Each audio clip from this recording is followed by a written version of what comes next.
beautiful butterflies, welcome back to my channel. If you're new here, my name is Beverley, this is my husband Lee, and this is our new baby Twig.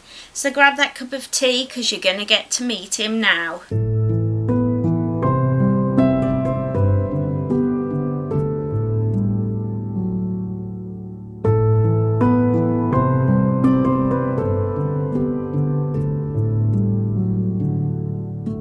So I bet you're all wondering why we picked a puppy. Like, why would somebody who is disabled and chronically ill choose a puppy? We'll tell you. We did at first think we were going to rescue a dog. That was our initial thing. Our last dog, Dexter, we do have a video all about Dexter where you'll get to meet him. I'll leave a link to that down below. Dexter is a special needs dog. He has PTSD from past abuse and he's a lot of work. We love him, but he's a lot of work. Yeah, so we didn't want to risk another rescue dog who is set in their ways and wouldn't get on with Dexter. So what we wanted to do was get a little puppy like this who we could mould really to suit Dexter and just teach them how to be around him, really. Yeah, less stress. Yeah, less stress for Dexter, although at the moment he's in his bitey stage and he keeps jumping up and biting Dexter. So yeah, it's not going the best right now, but I think as we teach him his boundaries, I mean, we've only had him a week, so I think as he comes to learn about each other better and they find their ways, I think it'll work a lot better. Also, we had I'm not somebody who's just going to go and pick a dog because it's cute. I mean, he is cute. Look at his little face.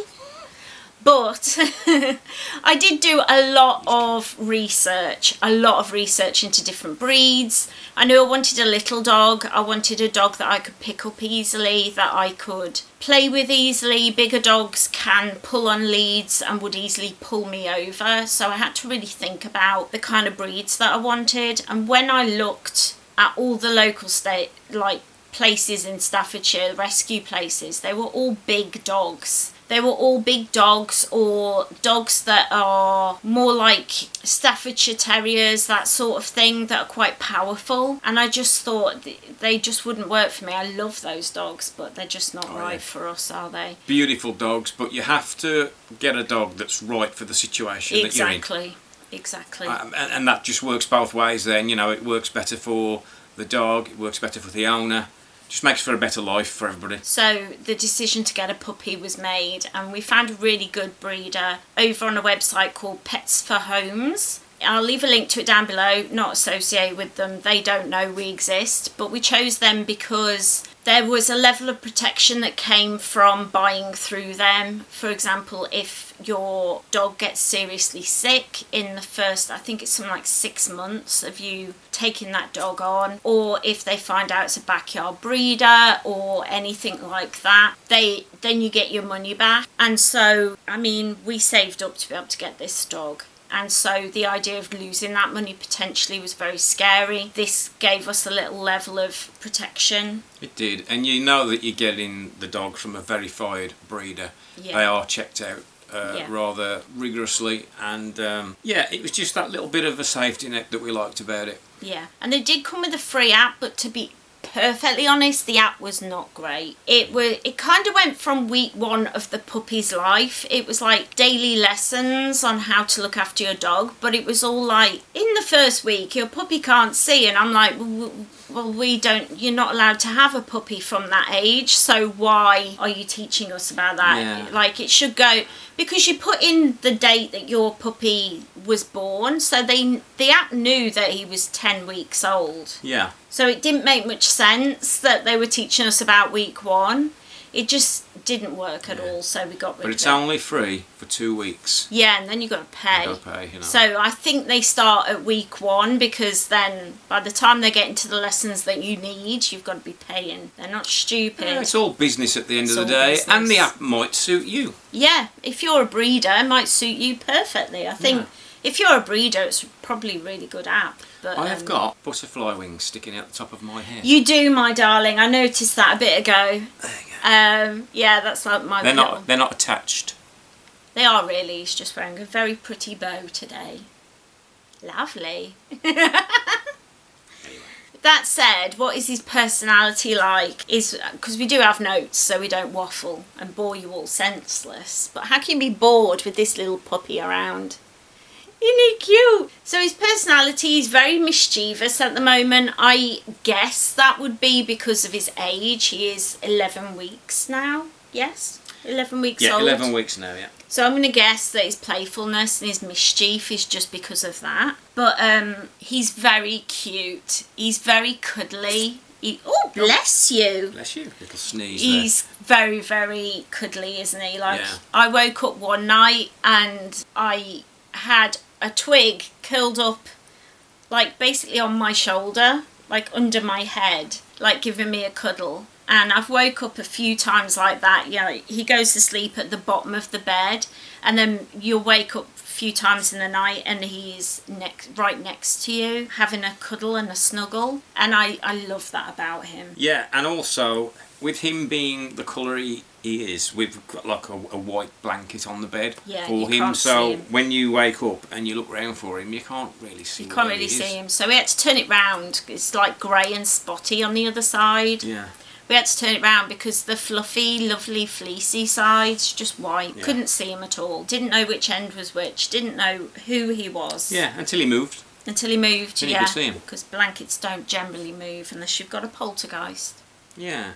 Yeah, but he is very mischievous at the minute. We're starting to see that side of him now as he settles in. His personality's like really coming out. Things that we're noticing about him that he needs help with, like things like biting his brother, and he started like getting bits of gravel from the garden and eating them. That's quite dangerous. So they're all things that we can look up on Google or YouTube and find out how to deal with them, which we're so lucky, aren't we? How do people cope before these things? Drop us a comment if you've got any ideas. Yeah, any tips and tricks about puppies this age.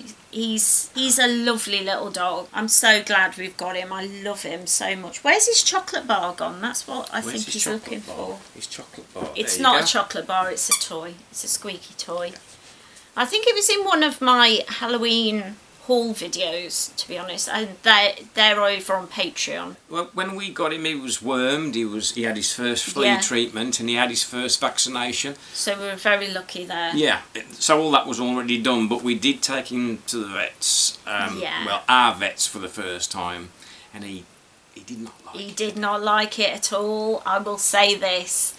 Oh. No, Twig, no. The vet actually was really upset because he was screaming when she was injecting him. And even when she just like pinched the back of the skin on the back of his neck, he screamed, and she was like, I'm not even there yet. I haven't injected you yet, Twig. So that was something that I really thought, oh no. And she even said, how did they microchip him? I'm glad that wasn't me. She was a bit like, oh my goodness. So I'm not looking forward to future injections and blood takings that'll probably need to be done because it just doesn't have a very high pain threshold. Our last dog, Gizmo, who you all know, he was a hard nut. It took they could do a lot of things with Gizmo and he wouldn't flinch. Did not care. Was not bothered at all, like surgeries, all sorts of things, and never cared. But this little man, you didn't like it, did you?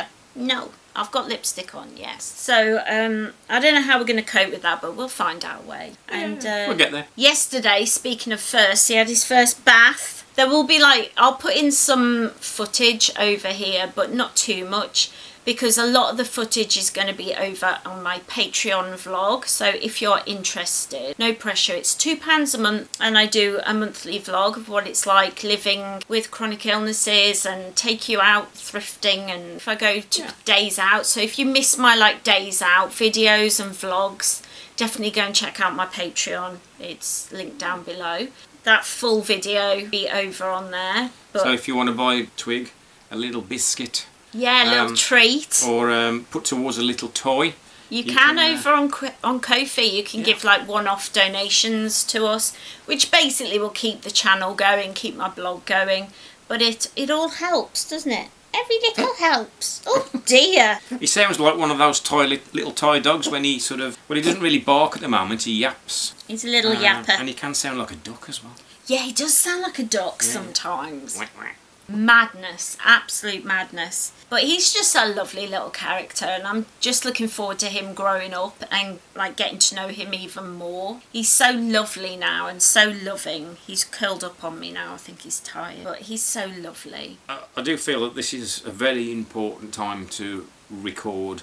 When I say that, you know, on phones and cameras, we've got the tech to do it now. I wish we'd have got more footage of Gizmo when he was a pup. Little. We have got footage of him, but it's very minimal, and it's a little bit grainy because it's 16 years ago. The phones weren't as good then. Yeah.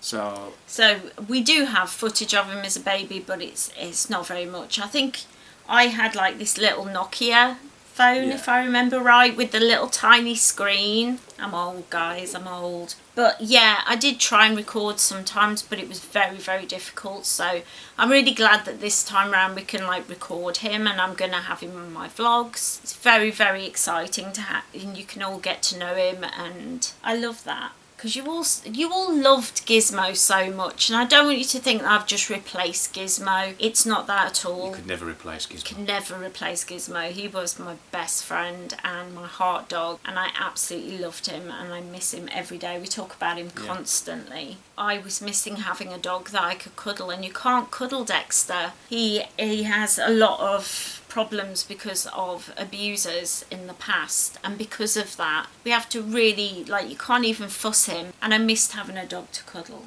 Yeah, it's nice to be able to sit on the sofa if I'm not feeling well and he comes and cuddles up on me, and that's just what I needed. It's helped me so much.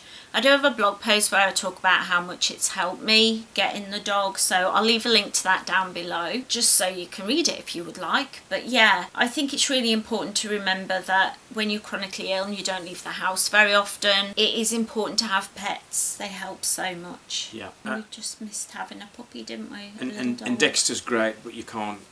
She needs. Yeah, I need to be able to cuddle a doggy. I need it. Dexter has kind of bonded towards me, but even I can't. I've got to watch what I'm doing when I fuss him. Yeah. Otherwise, he'll go for me. And it's not his fault. It's just not. the background that he's had, unfortunately. Yeah. He's crashing out here. He's crashing out. I wish I could reach the camera and just tilt you down. Can you, without disturbing the little monkey? Let's have a go. No, it's not happening. He just looked up. He was like, "You move." Got my phone. I'd take a quick picture. Not allowed to move, are we? We're trapped here. We're trapped here talking to you for the rest of the day. I'm sorry about that, guys. He's got his eyes closed now. Yeah. But let me know what kind of dogs you have. I would be really interested to know, like, do you have like a little bit of everything? Like Dexter, we call a Heinz 57 because Heinz, who make the baked beans and soups and things, they say Heinz 57 varieties, don't they? Yeah. That's their slogan. So we call him a Heinz 57 because he's got a bit of every breed in him. He's proper mutt. This is a Maltese. His mum and dad were Maltesers, and he's a Malteser. Yeah. And Gizmo was like a pure bred Shih Tzu.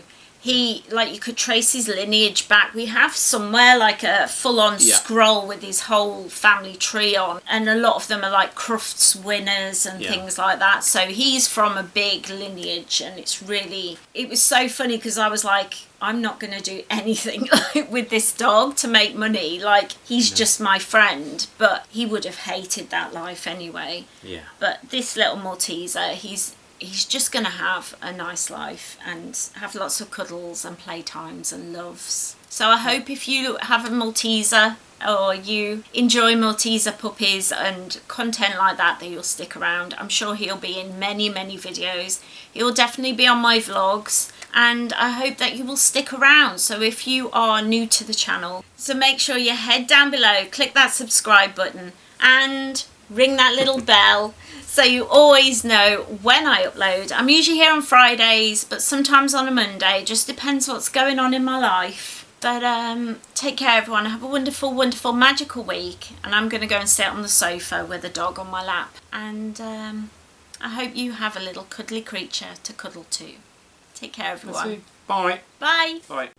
But before I go, while you're taking the cuteness of my little puppy, I definitely want to throw out a big thank you to my wonderful patrons who keep me going here. Thank you to Ravin. Thank you to Kirsty Nelms, who did all my branding here at the channel. If you would like any help with that, definitely check my links in the description for her. Thank you to Margaret Finlay. Thank you to Sarah O'Donoghue, who keeps us safe, who keeps us safe over at the Patron Discord server. And thank you to Lindsay Winstanley.